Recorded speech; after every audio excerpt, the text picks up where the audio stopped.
नमस्कार, आदाब, सत श्री अकाल। सोल स्पीक देखने वाले सभी दर्शकों का स्वागत है।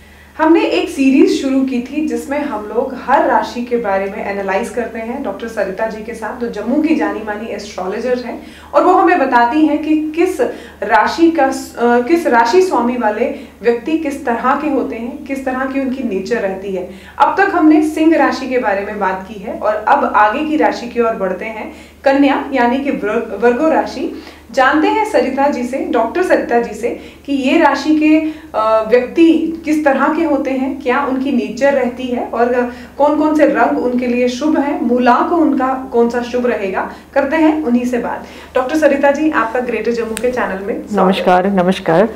तो आपसे हमने हर राशि के बारे में एनालाइज किया है और अब सिंह राशि तक तो हम कवर कर चुके हैं। अब अगली राशि की बात करें, वर्गो यानी कि कन्या राशि, क्या कहती है ये राशि? 2024 कैसा रहेगा इनके लिए?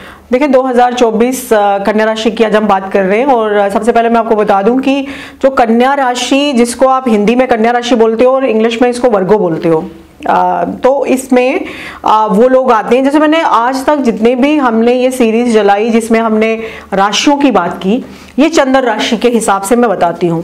और मैं बार बार ये रिपीट करती हूँ ताकि लोगों के बीच में कंफ्यूजन ना रहे कि चंद्र राशि जो आपकी जो कुंडली होती है उसमें देखना है कि चंद्रमा कौन से मतलब जैसे खाने बने होते हैं ना, उसके अंदर भाव जिनको हम बोलते हैं अपने एक टिपिकल लैंग्वेज में, और उनमें जो खाने बने होते हैं उसमें किस स्थान पे चंद्रमा बैठा है। तो अगर 6 नंबर पे बैठा है, यहाँ 6 लगा है, लिखा हुआ है, वहां पे अगर चंद्रमा है तो आपकी कन्या राशि हुई।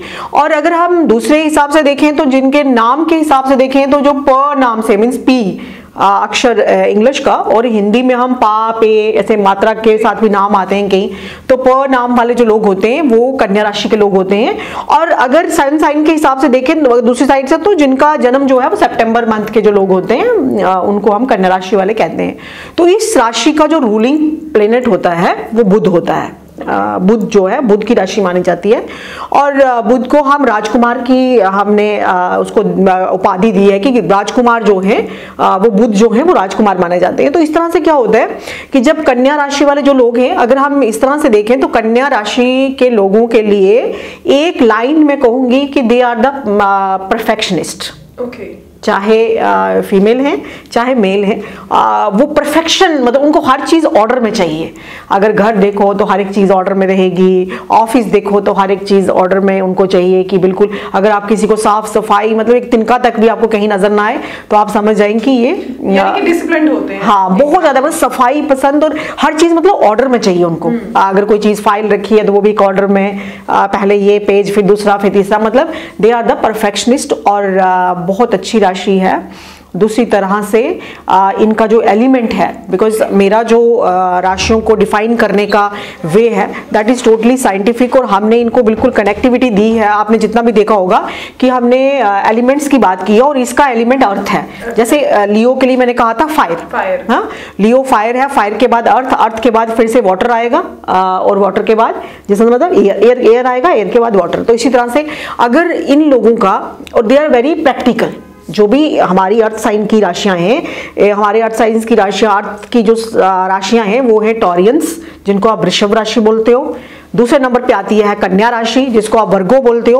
और तीसरे नंबर पे आता है कैप्रिकॉर्न, जिनको आप मकर राशि बोलते हो। ये 3 राशियां जो हैं इनको हम कहते हैं कि दे आर द, वो पृथ्वी तत्व की राशियां हैं, स्थिर हैं, और they are the most practical people. अगर आप किसी, आपका कोई फ्रेंड है या आपके घर में सिस्टर है, ब्रदर है, उनकी अगर ये राशि है, तो अगर आप कहोगे कि हाँ भाई मेरा बर्थडे आ रहा है, बोले मेरे को इतना महंगा गिफ्ट दिया था, तूने मेरे को सस्ता दे दिया, मतलब दे आर उसी टाइम हिसाब किताब बराबर। हाँ, कि अगर मैं तुमको गिफ्ट दे रहा हूँ तो तुम्हें मुझे भी उसी उतनी क्वांटिटी का चाहिए, यानी कि हिसाबी। हाँ, अगर आप पार्टी कर रहे हैं, चलो कंट्री कर लेते हैं। अच्छा। ताकि किसी के ऊपर बर्डन ना पड़े। दे आर सो प्रैक्टिकल, और इनको एक जगह बैठ करके भी काम करना बहुत अच्छा लगता है, और बड़े प्रैक्टिकल लोग होते हैं, और बहुत स्थिर राशि और बहुत अच्छी राशि मानी जाती है। और इनकी सिंथेसिस, जैसे हम कोई काम कर रहे हैं, अगर आप इनके लिए कोई डॉक्यूमेंट ले जाते हो उनके पास चेक कराने के, तो ये उस चीज को चेक तो करेंगे और साथ साथ ये भी देख लेंगे कि यार ये वाला, इसका थोड़ा सा यहाँ पे ये जो आपने पिक्चर बनाई है ये ठीक नहीं है। मतलब एक टाइम पे बहुत से काम कर सकते हैं, बहुत से एक टाइम पे ये लोग बहुत से काम करते हैं, और मतलब बहुत अच्छी राशि मानी जाती है। और बुध इनका रूलिंग प्लेनेट है, और मेरा जो राशियां सबको बताने का सबसे मेन मकसद यही रहता है कि मैं उन लोगों को जो भी इस राशि के हैं उनको ये बता सकूं कि उनके एनर्जी सेंटर्स कहाँ हैं, क्योंकि एनर्जी सेंटर्स का पता होना बहुत ज़रूरी है। एनर्जी सेंटर्स जो हैं वो बहुत इंपॉर्टेंट रहते हैं। देखो, कोई जादू की छड़ी नहीं होती है कि अगर किसी की लाइफ में कोई प्रॉब्लम है तो हम 1 मिनट से उसको हटा दें या कुछ ऐसा वो कर दें, बट कुछ ऐसे पॉइंट्स होते हैं कि यहाँ पे आप रेगुलर विजिट मतलब अगर विजिट करते हो, अगर आप 3 महीने में, 2 महीने में, 15 दिन में, तो उससे आपको बहुत बेनिफिट होगा, पॉजिटिव इफेक्ट्स देगा। हाँ, और जैसे मैंने बोला कि इस राशि का जो रूलिंग प्लेनेट है वो बुध है और बुध का कलर ग्रीन है, और इसमें आप गणेश जी की पूजा करिए और सिद्धि विनायक आप जाएं। जो भी वर्गो राशि वाले जितने भी हैं, अगर वो सिद्धि विनायक जाते हैं, ये उन मंदिरों की बात कर रही हूँ जो बहुत प्राचीन मंदिर है, प्राचीन मंदिर है, तो अगर लोग सिद्धि विनायक जाएंगे अगर वर्गो राशि वाले, तो उनको बहुत बेनिफिट होगा, बहुत ज्यादा। हाँ, तो जैसे कि वर्गो यानी कि कन्या राशि के जो लोग हमें देख रहे हैं, जैसे कि डॉक्टर सरिता ने बताया है कि ये राशि के लोग बहुत ही प्रैक्टिकल होते हैं, हर चीजें इन्हें ऑर्डर में चाहिए, और साथ ही साथ इन्होंने ये भी कहा कि जो इनकी प्लैनेट होता है वो अर्थ रहता है, और ज्यादा से ज्यादा ये गणेश भगवान की पूजा करें, और हो सके अगर आपके आप कैपेबल हैं तो सिद्धि विनायक जाकर जरूर एक बार माथा टेक कर आए, क्योंकि वो बहुत ही प्राचीन मंदिर है। मैम, हम अगर न्यूमरोलॉजी की बात करें तो कौन सा नंबर जो है इनके लिए लकी साबित रहता है? देखो, अगर हम न्यूमरोलॉजी के हिसाब से बात करें तो अगर हम दूसरे, जैसे मैंने बोला कि 6 नंबर आपको अपना कुंडली देख करके 6 नंबर देखना है, और 6 नंबर में आपको देखना है कि क्या वहां पे चंद्रमा है। अगर हम 6 नंबर न्यूमरोलॉजी के हिसाब से देखेंगे तो 6 नंबर इज ऑफ शुक्र, वो शुक्र का नंबर है। हाँ, और अगर हम न्यूमरोलॉजी के हिसाब से, ऐसे मिथुन राशि तीसरे घर में आती है, और 3 is the number of Brihaspati, अगर हम न्यूमरोलॉजी की बात करें। 6 इज द नंबर ऑफ शुक्र। तो हम जो है इनके लिए जो लकी नंबर आते हैं, ये राशियां जिनके साथ इनकी कंपैटिबिलिटी आती है, जैसे मिथुन राशि के साथ बड़ी इनकी कंपैटिबिलिटी रहती है, मकर के साथ इनकी बड़ी कंपैटिबिलिटी रहती है, because they are the sign of the same element. इनके साथ इनकी कंपैटिबिलिटी, कर्क राशि वालों के लिए इनके साथ बहुत अच्छी कंपैटिबिलिटी रहती है, और लकी नंबर इनके 369 है। 369 और 369 को हम मतलब कार्मिक अकाउंट में जब हम दूसरी चीज़ों की बात करते हैं तो 369 इज़ अ वेरी मतलब कि एक पावरफुल नंबर रहता है, तो 369 के लिए बहुत अच्छा रहता है। और कलर्स की अगर हम बात करें तो बड़े light colour, green colour, of white colour, और ग्रीन कलर में भी पिस्ता ग्रीन कलर जो आता है वो इस राशि वालों के लिए बहुत अच्छा रहता है। रिलेटेड ग्रीन होना चाहिए। हाँ, ग्रीन होना चाहिए। व्हाइट, देखो जब कुछ ना पता चले तो ऑफ वाइट और व्हाइट से और क्रीम कलर से, जो कि हर चीज को बिल्कुल न्यूट्रलाइज कर देता है, तो वो सबसे बेस्ट कलर लाता है। लेकिन अगर आप पर्टिकुलरली को चूज करोगे तो लाइट शेड्स जो हैं वो हमेशा किसी ना किसी राशि के लिए मतलब फिट इन होती हैं, तो ये कलर इनके लिए बहुत अच्छा है। ग्रीन, लाइट ग्रीन, हाँ, ऑफ वाइट कलर, जितने भी लाइट शेड्स आती हैं वो बहुत अच्छा रहता है इस राशि वालों के लिए। तो जो वर्गो राशि के लोग हमें सुन रहे हैं, जैसे कि डॉक्टर सरिता ने हमें बताया कि इनके लिए लाइट कलर बहुत ही जो है इम्पोर्टेंट है, काफी ज्यादा, उससे लाइफ में सूदनिंग आएगी। और साथ ही साथ लकी नंबर्स की अगर बात की जाए न्यूमरोलॉजी के अकॉर्डिंगली, लकी नंबर्स हैं इनके लिए 3, 6 और 9।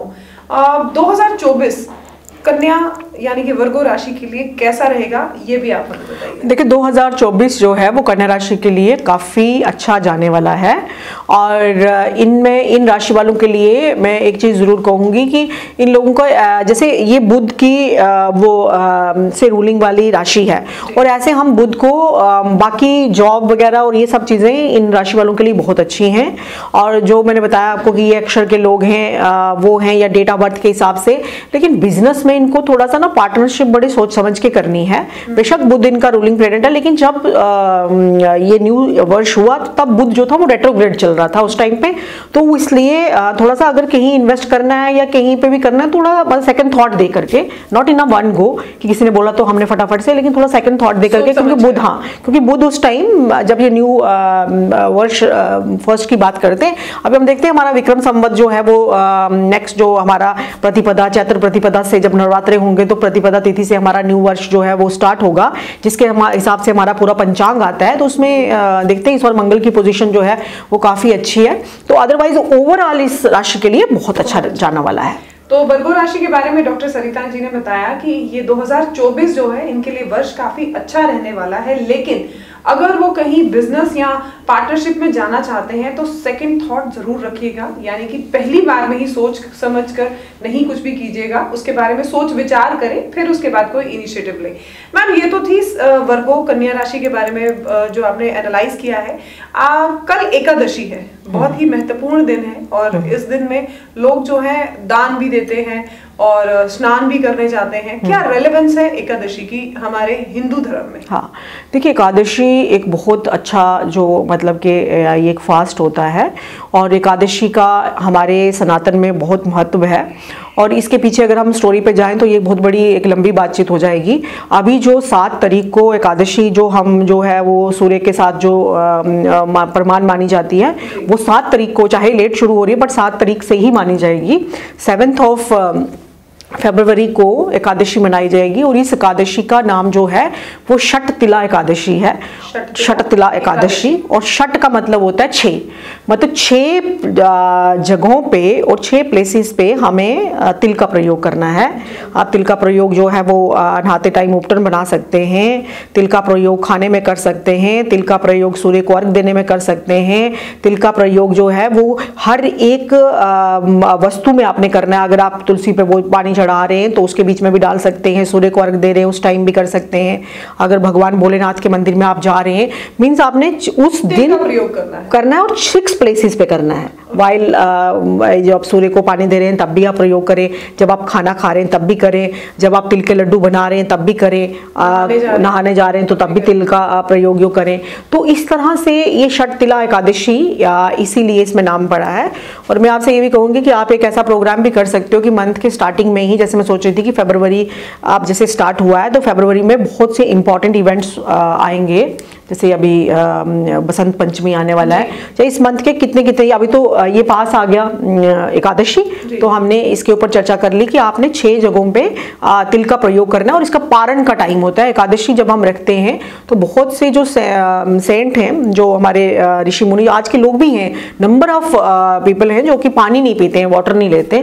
और ये एक साइंटिफिक व्रत है कि जब हम अपनी बॉडी को 15 दिन के बाद जो है 15 डेज के बाद एकादशी आती है, एक शुक्ल पक्ष की होती है और एक जो है वो कृष्ण पक्ष की होती है, तो उस दिन हमें पानी नहीं पीना चाहिए क्योंकि हमारे वो कैंसरस सेल को खत्म करती है। अगर आप वाटर के बिना एकादशी रखते हैं, वैसे तो हम निर्जला एकादशी लोग एक ही दिन करते हैं कि जो जून के मंथ में आती है, तो निर्जला एकादशी वाले दिन ही पानी नहीं पीते, बट नॉर्मली हमें पानी का ग्रहण नहीं करना, कम से कम भी थोड़ा आप शाम तक जो है मतलब अपने आप को बिना पानी के रखें, हाँ बिना पानी के रखें। और इसमें इस व्रत को बिल्कुल निराहार रख करके दूसरे दिन इसका पारण का टाइम होता है और पारण का टाइम जो है वो सुबह का टाइम है 2 तारीख को, और वो सुबह 7 बजे से लेकर 9 बजे तक है, क्योंकि हमारा इसमें एक एकादशी के व्रत जो रखते हैं उनका एक पारण का टाइम एक निश्चित होता है कि वो सेकंड डे पे द्वादशी तिथि में। और बहुत इसमें बहुत सी चीज़ें हैं कि कई तिथियां युक्त होती हैं, एकादशी युक्त, द्वादशी और एकादशी इकट्ठी भी आती है। तो एकादशी षट तिला एकादशी का यही मतलब है कि 6 जगह तिल का प्रयोग करना। तो जैसे कि कल जो है छठ तिला एकादशी है और इस दिन आपने 6 बार जो है तिल का प्रयोग करना है। चाहे तो आप शंकर भगवान को जब जल चढ़ाने जा रहे हैं तो भी उसमें तिल का प्रयोग करें, खाते टाइम तिल का प्रयोग करें, नहाते टाइम थोड़े से तिल जो है पानी में डाल लें और उससे स्नान करें। सूर्य देव को अगर आपने जल अर्पित करना है तो उसमें तिल का जरूर प्रयोग करें। इस तरह से 6 बार तिल का प्रयोग करके आप जो है छठ तिल जो एकादशी है उससे पूरी तरह से बना सकते हैं। एकादशी की क्या क्या रेलेवेंस है इसके बारे में भी हम एक बार फिर से चर्चा करेंगे, क्योंकि जून में जो है एकादशी बनाई जाती है उसके बारे में एक अलग से प्रोग्राम किया जाएगा। लेकिन फिलहाल अब तक के लिए जो इंफॉर्मेशन हमें डॉक्टर सरिता जी ने दी है उसके बारे में हम सब जो है बड़ी अच्छी से हमें उसके बारे में पता चला। और यकीन रखिए हम इस तरह के प्रोग्राम्स आपके सामने हर हफ्ते लाते रहेंगे ताकि राशियों के बारे में तो हमें पता चले ही चले, साथ ही साथ जो महत्वपूर्ण दिन हैं उनके बारे में भी हम डॉक्टर सरिता के साथ चर्चा में रहें। इसी तरह की अपडेट्स के लिए जुड़े रहिए ग्रेटर जम्मू के साथ। कैमरामैन अजय साडू के साथ मैं नीतू सिंह, ग्रेटर जम्मू के लिए धन्यवाद।